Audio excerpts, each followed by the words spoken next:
Hello, and welcome back to the Godzilla Wheel, a show where we randomly choose a kaiju movie to review in an attempt to separate the God tier from the Zilla tier. Last time we took a look at Gamera the Brave, a movie that far surpassed my expectations, but the wheel then gave us Invasion of Astro Monster, a movie that came out over 40 years earlier, and unlike Gamera the Brave, I have actually seen it before.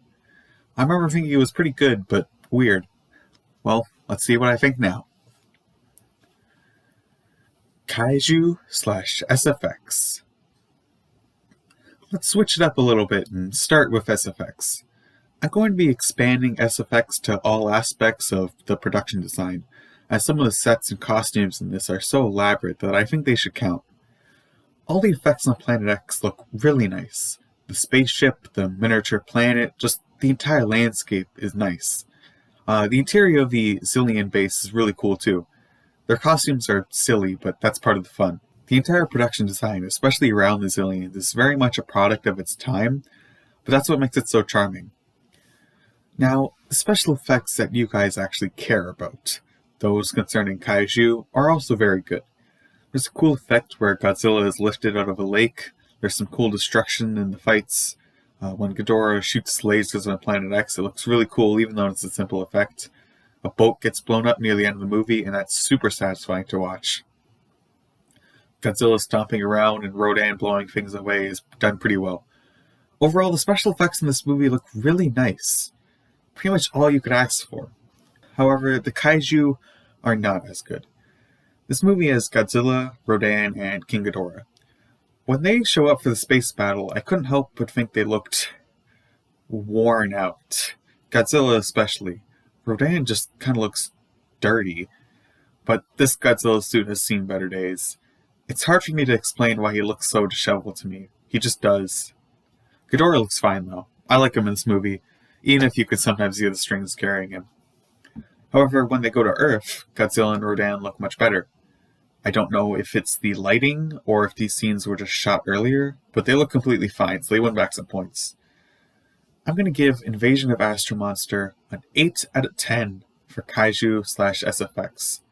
It gets a good amount of points for SFX, but the Kaiju, especially in the first battle, make it lose some. Kaiju Hijinks. This is where Invasion of Astro Monster is going to lose the most points. The Kaiju action here is good, but there's not a lot of it. The fight in space is really cool. I'm surprised this is basically the only Godzilla movie with proper space fight. This fight is good. But it is way too short. This thing is over almost immediately. It's just frustrating because they did all this work on the set and they barely use it. So I can't give it full points. I have to talk quite a bit because of the length. The other major Kaiju set piece is on Earth again. We get to see Godzilla and Rodan destroy a village while Ghidorah does something off screen. It's nice to see Godzilla just effortlessly destroy these buildings, just completely smush them. This is also one of the best uses I've seen of Rodan's wind gusts. This just looks great, really cool to see. A highlight of the movie for me. Then Ghidorah finally shows up to fight them and it's fine. We already know who's going to win because they just fought him. And this scene is also short, but still pretty good. In terms of less direct hijinks, I really like how Ghidorah is built up in this movie. He feels like a real threat long before you see him. Invasion of Astro Monster understands the Jaws method of building up a monster far more than certain other Godzilla movies. If other G movies want to learn how to build up a villain, they should take notes from Invasion of Astro Monster. Overall, Invasion of Astro Monster doesn't have much Kaiju hijinks, but I can give it some leeway as all that sci-fi alien stuff ties us over until the monsters actually show up.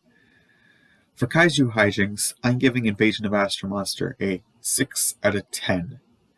What's here is good, but we really need much more of it for Invasion to get a better score.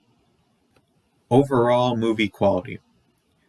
If I were to describe Invasion of Astro Monster briefly, I would simply say that it is stupid, but fun.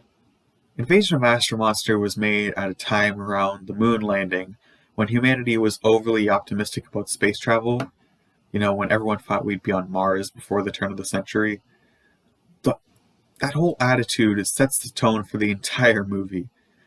The plot really makes no sense, but in a fun show way. Like, why do the Zillions go through all this effort to get permission from humanity to take Godzilla and Rodan? They really want humanity to trust them, but then they just try and use Godzilla and Rodan to take over humanity anyways. And it's not like the point of this was just so they could get a surprise attack on people who trust them. They give them advanced warning that they're going to take over. There are other small things that don't really make sense, like how the Zillions can control tech with their minds. They can even pilot a spaceship with no controls, yet they still have buttons on their elevator.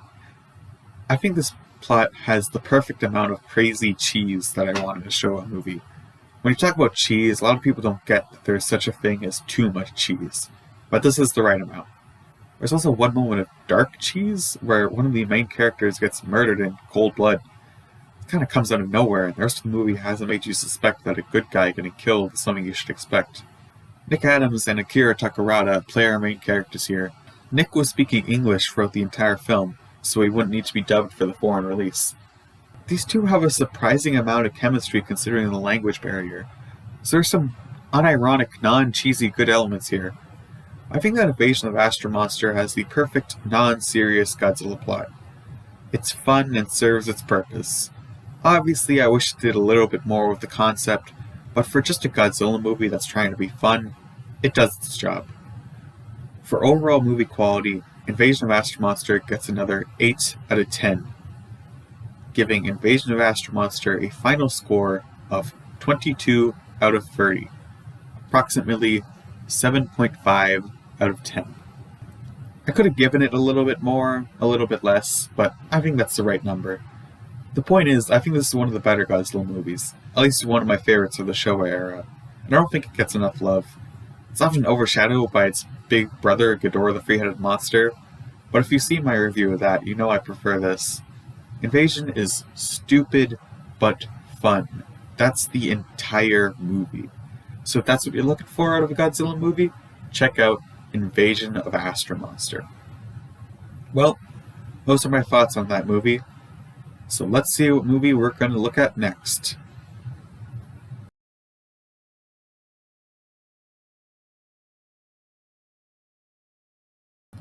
Reality is an Illusion, Shikijitsu.